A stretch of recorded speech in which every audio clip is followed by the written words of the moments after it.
आपके प्यार और भरोसे के लिए शुक्रिया।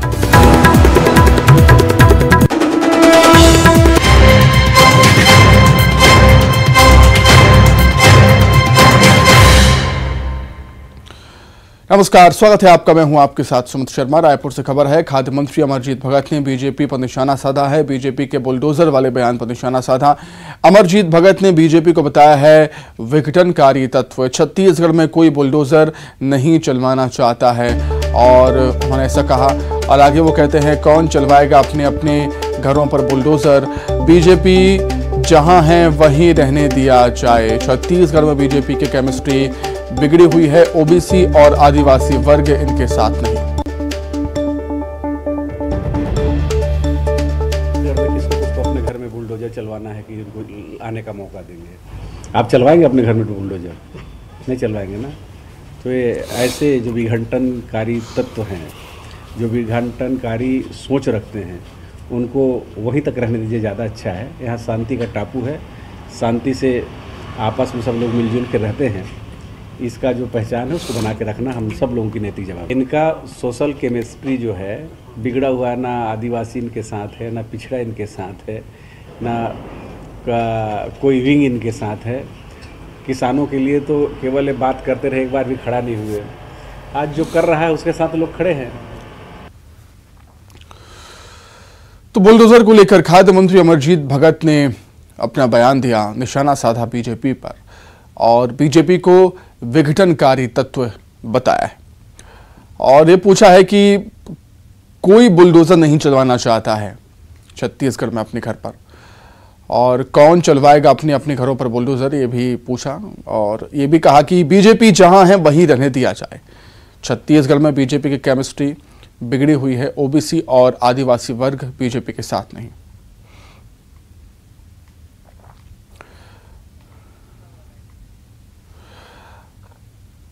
चलिए, अधिक जानकारी के लिए हम बातचीत करेंगे। रायपुर से सीधे हमारे सहयोगी युगल तिवारी हमारे साथ जुड़ गए हैं लाइव।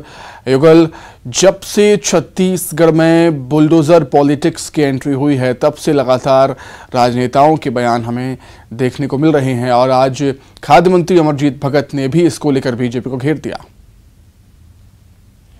जी बिल्कुल सुमित, देखिए अब बुलडोजर चलना है या नहीं चलना है ये तो प्रदेश के मतदाता है जो 2023 में विधानसभा के चुनाव होंगे उसमें तय करेंगे कि उनको बुलडोजर पसंद है या फिर ऐसी सरकार जो किसान हितैषी जो बता रही है वो पसंद है। तो ये आने वाली वक्त की बात है। लेकिन फिलहाल अमरजीत भगत ने ये साफ तौर पर कहा है, बीजेपी पर बड़ा हमला बोलते हुए कहा है कि बीजेपी विघटनकारी है और उन्हें जहां है वहीं रहने दिया जाए।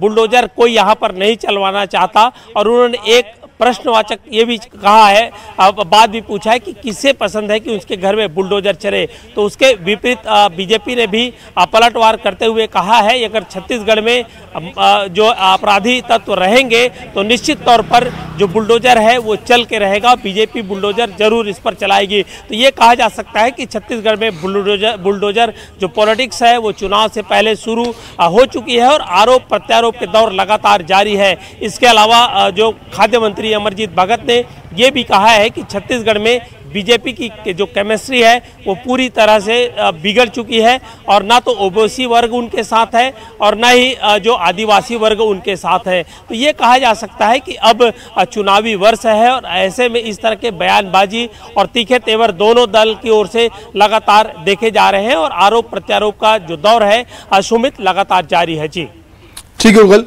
बीजेपी कांग्रेस की और क्या कुछ रिएक्शन है इसको लेकर वो भी हम जानेंगे। फिलहाल हमारे साथ अनुराग अग्रवाल जी बीजेपी की तरफ से जुड़ गए हैं। अनुराग जी, आपका बहुत स्वागत करता हूं न्यूज 18 मध्य प्रदेश छत्तीसगढ़ में। अनुराग जी, क्या कुछ कहना चाहेंगे? अमरजीत भगत ये कह रहे हैं कि बीजेपी विघटनकारी तत्व है और बीजेपी की केमिस्ट्री छत्तीसगढ़ में बिगड़ चुकी है। अनुराग जी, देखिए, अभी अमरजीत भगत जी का बयान मैं पूरा सुन रहा था। अमरजीत भगत जी कहते हैं कि छत्तीसगढ़ में तो बुलडोजर चलेगा नहीं, कौन अपने घर में बुलडोजर चलाएगा। अमरजीत भगत जी अच्छे से जानते हैं कि कोई शौक से अपने घर में बुलडोजर चलाता है, लेकिन जिस प्रकार से उत्तर प्रदेश में दुर्दांत अपराधियों को मारा जा रहा है और दुर्दांत अपराधियों के घर में बुलडोजर चल रहा है, छत्तीसगढ़ में कांग्रेस की 4.5 साल में ऐसी स्थितियां उत्पन्न हो गई है कि यहाँ भी अपराधियों में शासन का भय व्याप्त होना चाहिए। मुझे एक बात बताइए, छत्तीसगढ़ की जनता का पैसा भ्रष्टाचार के नाम पे आप खा लेते हो, हत्या, बलात्कार, अपहरण में छत्तीसगढ़ एनसीआरबी की रिपोर्ट के अनुसार से प्रदेश के टॉप 5 में से। धर्मांतरण में आप ईसाइयों को, अगर धर्मांतरण करने वालों को प्रश्रय देकर आदिवासियों को मरवाते हो, बेमेतरा और कवर्धा में जिहादियों का साथ देकर हिंदू का अत्याचार करते हो। तो अगर ये सारी चीजें चलेंगी और छत्तीसगढ़ की शांति चीजें खराब होगी, तो भारतीय जनता पार्टी की सरकार जब आएगी, तो जैसा हमारे अध्यक्ष माननीय अरुण साहू जी ने कहा है, इन सब आतंकवादियों के कार्यों पर और घरों पर बुलडोजर तो चलेंगे। अवैध कार्य से जितनी संपत्तियां बनी है, कोई ये बर्दाश्त नहीं की जाएगी। छत्तीसगढ़ की जनता का, छत्तीसगढ़िया का पैसा, उनका हक और उनका सम्मान उनको वापस दिलवाया जाएगा। और इस बुलडोजर से कांग्रेसियों को डर क्यों है? अमरजीत भगत का बयान देखिए, अमरजीत भगत का चेहरा देखिए, बड़े भयभीत नजर आ रहा है ये बुलडोजर से। जो गलत काम करेगा उसको बुलडोजर से डरना चाहिए, सही काम करने वालों को बुलडोजर से डरना नहीं चाहिए। अमरजीत भगत जी अच्छे से समझ गए हैं कि चला चली की बेरे में उनके कर्मों को जनता समझ चुकी है और उनके कार्यों पे बुलडोजर चलने वाला है, और ये तो चल के रहेगा। ठीक है अनुराग जी, इसका जवाब ले लेते हैं धनंजय सिंह ठाकुर जी। धनंजय ठाकुर जी हमारे साथ जुड़ गए हैं। धनंजय जी, आपका भी बहुत स्वागत है न्यूज 18 मध्य प्रदेश छत्तीसगढ़ में। धनंजय जी, अगर छत्तीसगढ़ में गुंडे, बदमाशों, माफियाओं के अवैध मकानों पर बुलडोजर चलेगा तो क्या दिक्कत? देखिए, वो मकान अवैध है ये कौन तय करेगा? कानून तय करेगा ना, न्यायालय तय करेगा ना, संविधान तय करेगा ना। छत्तीसगढ़ में संविधान का राज है, कानून का राज है, और यह कानून अपनी मजबूती के साथ काम कर रहा है। अपराधियों में भय कानून का दिख रहा है, जो उनके साथ अन्याय हो रहा है उसको न्याय मिल रहा है। अभी मैं सुन रहा था भारतीय जनता पार्टी के प्रवक्ता को कि योगी जी के शासनकाल में क्या हो रहा है। देश की जनता तो कह रही ना, जंगल राज है उत्तर प्रदेश में, कानून का काम नहीं चल रहा। वहाँ पे अपराधी बेखौफ घूम रहे हैं, अपराधी जो है निडर होकर घूम रहे हैं, और कानून सिकड़ी हुई बैठी हुई है। और बुलडोजर चलाकर क्या भारतीय संविधान को रोनना चाहती है भारतीय जनता पार्टी? क्या भारतीय जनता पार्टी को भारतीय संविधान नहीं धनंजय जी, अब यूपी और एमपी में जो भी बुलडोजर कार्रवाई होती है वो कहा जाता है कानून के तहत ही होती है। भाई मैं तो आपसे पूछ रहा हूँ ना, ये तय कौन करेगा कि वो अवैध है वैध है? ये न्यायालय तय करेगा, कानून तय करेगा, संविधान तय करेगा कि आप और हम तय कर देंगे? मतलब आज जिसके हाथ में बुलडोजर है वो किसी के घर में जाके बुलडोजर चला देगा? हमें भारत के संविधान पर भरोसा है, प्रदेश में कानून का राज है और संविधान का राज है। लेकिन एक बात और आपके चैनल के माध्यम से बोलना चाहता हूँ, 15 साल तक रमन सरकार में बुलडोजर चला है उन गरीबों के मकान पर, दुकान पर और सैकड़ों मंदिरों पर। तो इनकी तो प्रवृत्ति है गरीबों के घर दुकान को तोड़ना, भय उत्पन्न करना, हिंसा उत्पन्न करना, और इनको भारत के संविधान पर वैसे ही भरोसा नहीं है। वो जंतर मंतर की घटना आज भी याद आती है जब भाजपा और आरएसएस से जुड़े हुए लोग बाबा साहब भीमराव अम्बेडकर के लिखे संविधान की प्रतियां जला रहे थे। ये तो संविधान के विरोधी है। हमें संविधान पर पूरा भरोसा है, संविधान सबके साथ न्याय करता है और अन्याय करने वाले को सजा देता है। और ये बुलडोजर की बात करके ना भय उत्पन्न करना चाहते हैं, क्योंकि प्रदेश में इनके पास मुद्दा नहीं है। बताया ना, मतलब जंगल राज बोल रहा उत्तर प्रदेश में, मध्य प्रदेश जंगल राज है। अगर कानून का भय होता तो अपराधी बेखौफ नहीं घूमते। चलिए ठीक है, अनुराग जी मेरी आवाज आप तक पहुंच रही है? अनुराग जी मेरी आवाज आप तक पहुंच रही है क्या? तो लगता है अनुराग जी से संपर्क टूटा है हमारा, हम फिर से कोशिश करेंगे। धनंजय जी, लेकिन अब बीजेपी ये कह रही है कि जो भी गुंडे बदमाश हैं, माफिया हैं, उनके अवैध मकानों को तोड़ा जाएगा। जो एमपी और यूपी में ट्रेंड चल रहा है बुलडोजर की कार्रवाई का, उसी ट्रेंड को फॉलो करने की कोशिश यहां पर बीजेपी की है। तो बीजेपी कहती है इससे कांग्रेस को क्या तकलीफ? हमें कोई तकलीफ नहीं है। मैं तो कह रहा हूँ ना, भारतीय जनता पार्टी पहले अपने जो अवैध नेता जो पार्टी में उसको बाहर तो निकाल ले। कल ही 110 जो पूर्व उग्रवादी है उसको भारतीय जनता पार्टी अपने सदस्य बनाती है। छत्तीसगढ़ की बात कर लो, बृजमोहन अग्रवाल मंत्री रहते जलके में जिस सरकारी जमीन पर कब्जा करने का आरोप लगा उस पर, पीओमओ में उस पर कार्रवाई नहीं हुआ है। यही भारतीय जनता पार्टी के नेता प्रतिपक्ष नारायण चंदेल, उसके पुत्र पर जब रेप के आरोप लगे, ये भाजपा उसके बचाने में भागम भाग कर रही थी। और अभी रामविचार नेताम के पुत्री ने जो गौरवा जाति की जमीन पर जो कुदरती दस्तावेज से जो रजिस्ट्री कराए हैं, तो भारतीय जनता पार्टी कतनी और कतनी मंतर है। पहले भाजपा अपने भीतर जो अपराधी लोगों को सदस्य बनाकर रखे हुए हैं, जो बलात्कारियों को रखे, पर इनको तो बाहर निकाल ले। असल में प्रदेश में भारतीय जनता पार्टी के पास मुद्दा नहीं है, और देश भारत का संविधान चलता है, बाबा साहब डॉक्टर भीमराव अम्बेडकर जी के लिखे संविधान चलता है। ये भारतीय जनता पार्टी अपने विमनस्ते के राजनीति अपने पास रखे। छत्तीसगढ़ में पूरा प्रदेश ने 15 साल में देखा कैसे 100 से अधिक मकानों को रमन सिंह की सरकार ने तोड़ा, लाखों गरीबों को घर से बेघर करने का काम किया था। तो ये तो हिंसा करने वाले लोग हैं, डर पैदा करने वाले लोग हैं। लेकिन हम संविधान का सम्मान करते हैं, संविधान अपराधियों को कड़ी सजा देता है और जो पीड़ित पक्ष है उसके साथ न्याय करता है। ठीक है। तो बुलडोजर छत्तीसगढ़ में चलेगा या नहीं, ये तो चुनाव के बाद साफ हो ही जाएगा। बहुत धन्यवाद धनंजय जी, बहुत शुक्रिया अनुराग जी, और बहुत शुक्रिया युगल आपका भी, आप हमारे साथ खबर पर जुड़े रहे। आप तीनों का बहुत धन्यवाद। आगे बढ़ते हैं। प्रधानमंत्री मोदी कल रीवा दौरे पर आएंगे। इस दौरान रीवा में होने वाले राष्ट्रीय पंचायती राज दिवस में कार्यक्रम में शामिल होंगे। उनके कार्यक्रम की तैयारियों को लेकर केंद्रीय मंत्री गिरिराज सिंह ने कार्यक्रम स्थल का जायजा लिया।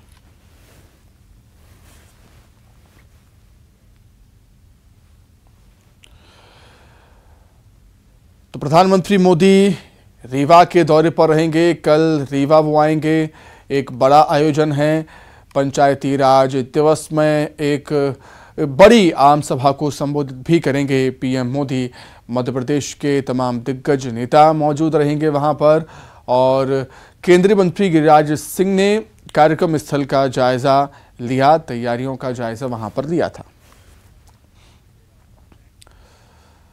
वहीं रीवा में कमिश्नर भी एसएफ ग्राउंड में तैयारियों का जायजा लेने पहुंचे। आवश्यक दिशा निर्देश भी दिए। पीएम मोदी की सुरक्षा में 3500 पुलिसकर्मियों के साथ 2 डीआईजी, 8 एसपी, 20 एएसपी और 57 डीएसपी भी तैनात किए गए हैं। कार्यक्रम में पीएम मोदी 7573 करोड़ के जल जीवन मिशन के कामों का शिलान्यास भी करने वाले हैं। कल सुरक्षा व्यवस्था को लेकर लगभग 4-5 हज़ार हमारे पास पुलिस के जवान, अधिकारी, वरिष्ठ अधिकारी तक आए हुए हैं, और माननीय प्रधानमंत्री के जो प्रोटोकॉल होता है उसमें जो भी प्रोटोकॉल में हम लोगों को पालन करना होता है उस सभी तरह की हम लोगों ने व्यवस्था की। छतरपुर पुलिस ने प्रधानमंत्री मोदी की ट्रांजिट विजिट को लेकर सुरक्षा व्यवस्था के कड़े इंतजाम किए हैं। गौरतलब है पीएम मोदी कल सुबह खजुराहो हवाई अड्डे पर अपने विशेष विमान से पहुंचेंगे। उसके बाद वो सेना के हेलीकॉप्टर से रीवा जाएंगे। रीवा में कार्यक्रम के बाद पीएम फिर खजुराहो एयरपोर्ट पर पहुंचेंगे और विशेष विमान में सवार होकर वो दिल्ली के लिए रवाना हो जाएंगे। प्रधानमंत्री की इस विजिट को लेकर छतरपुर एसपी ने सुरक्षा व्यवस्था के पुख्ता इंतजाम किए।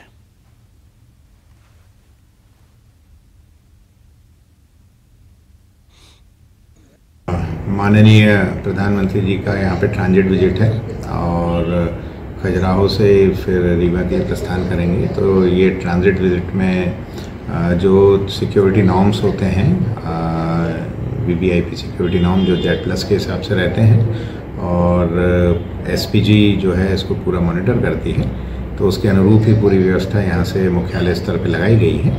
और हमारे आईजी जोन सागर जो हैं वो सर जो हैं वो पूरे ओवरऑल इंचार्ज रहेंगे, और सिक्योरिटी नॉर्म्स के अनुसार जो व्यवस्था लगनी चाहिए उसी के अनुरूप पूरी व्यवस्था लगाई जाए।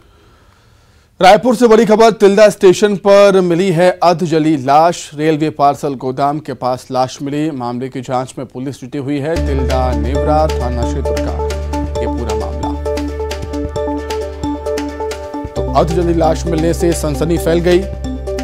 रायपुर से बड़ी खबर। तिल्दा स्टेशन पर अधजली लाश मिली है। रेलवे पार्सल गोदाम के पास ही लाश मिली। मामले की जांच में पुलिस जुटी हुई है। तिल्दा नेवरा थाना क्षेत्र का ये पूरा मामला।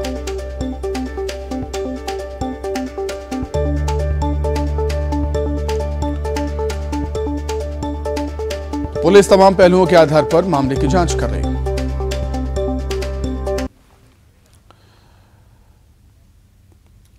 जांजगीर चांपा से बड़ी खबर। ट्रेलर ने बाइक सवार को टक्कर मार दी। बाइक सवार युवक की मौके पर ही मौत हो गई। ट्रेलर का ड्राइवर मौके से फरार हो गया। बिर्रा थाना क्षेत्र के चांपा रोड की घटना है। ग्रामीणों की सूचना पर पुलिस मौके पर पहुंची। जांजगीर चांपा से खबर आपको बता रहे हैं, जहां पर ट्रेलर ने बाइक सवार को टक्कर मारी। तस्वीरों में आप देख सकते हैं कि किस तरीके से ट्रेलर के पहिए के नीचे बाइक सवार आ गया और बाइक सवार युवक की मौके पर ही दर्दनाक मौत हो गई है। हालांकि जो ट्रेलर का ड्राइवर है वो मौके से भागने में कामयाब रहा। पुलिस जिसे ढूंढ रही है। खबर जगदलपुर से, जहां दूल्हा दुल्हन पर एसिड अटैक का मामला है। बताया जाता है, जानकारी निकलकर सामने आई है कि एक तरफा प्रेम में एसिड अटैक किया था। दूल्हे के गांव की लड़की ने ही एसिड फेंका था दूल्हा दुल्हन पर। इसमें दूल्हा दुल्हन सहित कई लोग भी झुलस गए थे। एक तरफा प्रेम प्रसंग का ये मामला है। आमाबाल गांव में शादी समारोह में लड़की ने एसिड अटैक किया था, जिसमें दूल्हा दुल्हन सहित कई लोग जख्मी हुए थे, झुलस गए थे।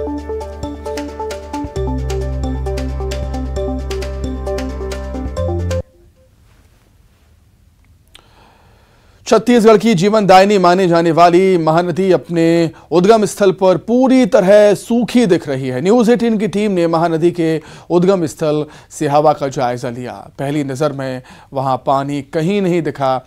इस पवित्र स्थल के चारों तरफ गंदगी का अंबार जरूर दिखा, जहां साफ सफाई की कमी साफ दिखाई दी। साथ ही रख रखाव की कमी भी दिखी। यहाँ के पुजारी भी प्रशासन की बेरुखी से नाराज दिखे।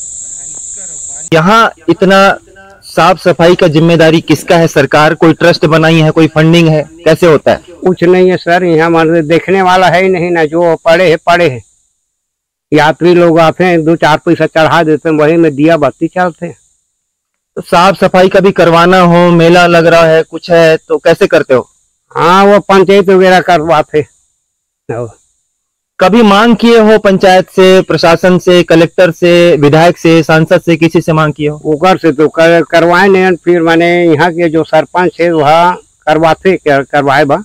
छत्तीसगढ़ का धमतरी जिला और यहाँ के सिहावा से निकली महानदी जो पूरे छत्तीसगढ़ की जीवन रेखा कही जाती है, और इस महानदी के पानी में अपने हक के लिए छत्तीसगढ़ की सरकार और उड़ीसा राज्य की सरकार सुप्रीम कोर्ट में लड़ाई लड़ रही है। अब हम उस जगह पर आज खड़े हुए हैं जहां से महानदी निकलती है, उसका उद्गम है। ये एक आस्था का भी केंद्र है और पर्यटन केंद्र भी है। लेकिन जिस महानदी के पानी की लड़ाई सुप्रीम कोर्ट में लड़ी जा रही है, उसके उद्गम का हाल आपको मैं दिखाना चाहूंगा। यहाँ सफाई नाम की कोई चीज नहीं है, हर तरफ गंदगी, यहाँ रख रखाव बिल्कुल जीरो है, शून्य है। आप खुद देखिए, ये महानदी का उद्गम स्थल है। यहाँ पर जूठे डिस्पोजल ग्लास, जूठे डिस्पोजल बर्तन, तरह तरह का कचरा जो लोग छोड़ जाते हैं यहाँ पर, दोना, पत्तल, सूखा कचरा, गीला कचरा, पॉलीथीन, हर तरह का जो सैलानी यहाँ पर या भक्त यहाँ पर छोड़ जाते हैं। कहीं कहीं पर तो ऐसा लग रहा है कि लोग यहाँ पर बैठकर शराब भी पी रहे हैं, क्योंकि सूना इलाका है। कहीं ना कहीं इस तरीके का मिसयूज भी पुण्य स्थल का किया जा रहा है, लेकिन साफ सफाई बिल्कुल जीरो है। महानदी का उद्गम स्थल आप ये देखिए कि पूरी तरह से सूखा हुआ है, रेत ही रेत नजर आ रही है। उस रेत के ऊपर तमाम कचरा बिखरा पड़ा हुआ है। अब ये जानने की कोशिश करेंगे कि इस आस्था के केंद्र का, इस पवित्र स्थल का, इस भौगोलिक महत्वपूर्ण बिंदु का ये बुरा हाल क्यों है। जिनकी जिम्मेदारी है, यहाँ के सरपंच से लेकर विधायक से लेकर सांसद, कलेक्टर हैं, जिला प्रशासन है, कहीं ना कहीं उनकी जिम्मेदारी कि ये उड़ीसा और छत्तीसगढ़ दोनों के लिए एक महत्वपूर्ण बिंदु है।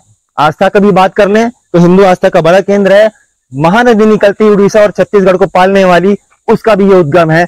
इसको पर्यटन स्थल के रूप में घोषित किया जा सकता है। कम से कम कुछ नहीं तो इसकी सफाई के लिए तो हर साल एक फंड सरकार दे सकती है, बहुत ज्यादा उसमें सरकार पर बोझ नहीं पड़ने वाला। लेकिन लापरवाही, पानी तो दोनों सरकार को चाहिए, लेकिन उसके उद्गम की सफाई के लिए किसी के पास फंड नहीं है। ये बड़ा सवाल है, और ये आईना दिखाता है कि सरकार को सिर्फ महानदी का पानी चाहिए, उसके उद्गम की खूबसूरती से, सफाई से शायद उसे मतलब नहीं है। अभिषेक पांडे, न्यूज़ 18, धमतरी। तो वहीं छत्तीसगढ़ में मौसम ने करवट ली है। मौसम में आए बदलाव से भीषण गर्मी से लोगों को राहत मिली है। शनिवार को हुई तेज आंधी और बारिश से तापमान गिर गया।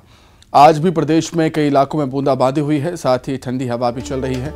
मौसम विभाग ने प्रदेश में आज भी तेज हवा के साथ बिजली गिरने की चेतावनी दी है। साथ ही प्रदेश में नमी युक्त हवा चलती रहेगी, ये भी जानकारी दी है मौसम विभाग ने। मुंगेली, बलरामपुर, अंबिकापुर की तस्वीरें आपके सामने। राजनांदगांव में भी बारिश हुई, कई जगहों पर पेड़ गिरे जिससे बिजली भी बाधित हुई। मौसम के मिजाज जो है, आज जो है पानी गिरने की संभावना बहुत कम है और तापमान में वृद्धि नहीं होगा। और जो है आने वाले 7 दिनों में जो है ऐसी स्थिति बनी रहेगी, हल्की बारिश। लेकिन आज जो है तेज़ हवा चलने की संभावना कम है, लेकिन कुछ जगह हल्की बारिश के साथ जो है थंडरस्टॉर्म हो सकता है। खबर दुर्ग से, जहां बीती रात तेज आंधी और बारिश से कथाकार प्रदीप मिश्रा का बन रहा पंडाल उड़ गया। 25 अप्रैल से भिलाई के जयंती स्टेडियम में शिव पुराण का आयोजन किया गया, जिसमें सीहोर के कथावाचक पंडित प्रदीप मिश्रा की कथा होनी थी। शिव पुराण के लिए तैयार हो रहा पंडाल तेज आंधी और बारिश में उड़ गया। कथा में अब सिर्फ 2 दिन बाकी हैं। पंडाल को फिर से लगाने का काम शुरू किया गया।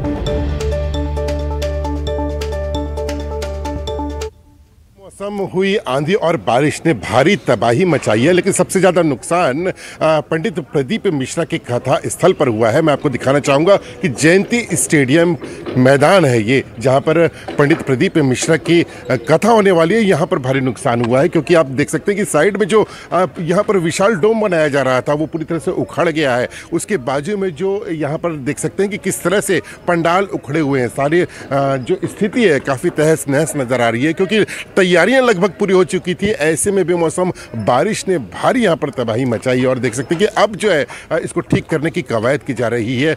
कल देर शाम से ही बारिश आरंभ हुई थी, जिसने यहाँ पर काफ़ी तबाही मचाई थी। कई पेड़ गिर गए हैं, कई जगह लाइट बंद हो गई थी और ख़ास तौर पर जब यहाँ पर पंडित प्रदीप मिश्रा जो कथा का वाचन करने वाले हैं 25 तारीख से, वहाँ पर ज़्यादा नुकसान हुआ है। आपको दिखाना चाहूँगा कि किस तरह से यहाँ पर जो लोगों के बैठने वाले स्थल पर यहाँ पर पंखे लगे हुए थे वो किस तरह से मुड़े हुए हैं, ये इसको देख सकते हैं और अंदाज़ा लगा भी सकते हैं कि किस तरह से यहाँ पर आंधी आई होगी। अभी भी पंडाल के ऊपर में पानी भरा हुआ है, जिसको निकालने की कवायद की जा रही है, क्योंकि 25 तारीख से ही पंडित प्रदीप मिश्रा यहाँ पर लोगों को शिव महापुराण की कथा सुनाएंगे। ऐसे में जल्द से जल्द इस पंडाल को ठीक करना चुनौती बना हुआ है। देखने वाली बात ये होगी कि किस तरह से इस व्यवस्था को दुरुस्त किया जाता है। न्यूज़ 18 छत्तीसगढ़ के लिए भिलाई से मिथिलेश ठाकुर।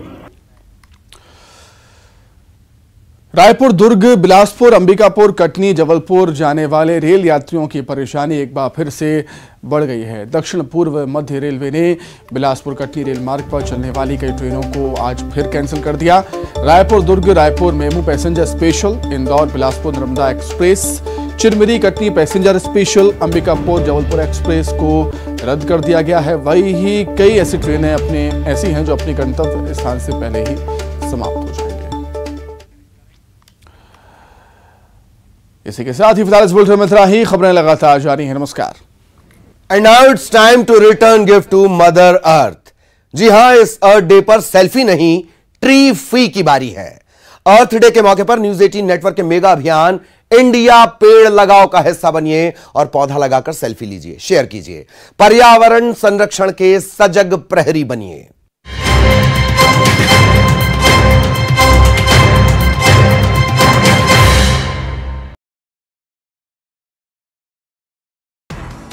प्रधानमंत्री नरेंद्र मोदी को बम से उड़ाने की धमकी, खुफिया एजेंसी सतर्क। 24 और 25 अप्रैल को पीएम केरल के दौरे पर रहेंगे। राहुल गांधी ने लोकसभा सचिवालय को सौंपा सरकारी बंगला, राहुल ने खुद लॉक किया बंगला, लोकसभा स्टाफ को दी चाबी। पूर्व राज्यपाल सत्यपाल मलिक पहुंचे थाने, आयोजन की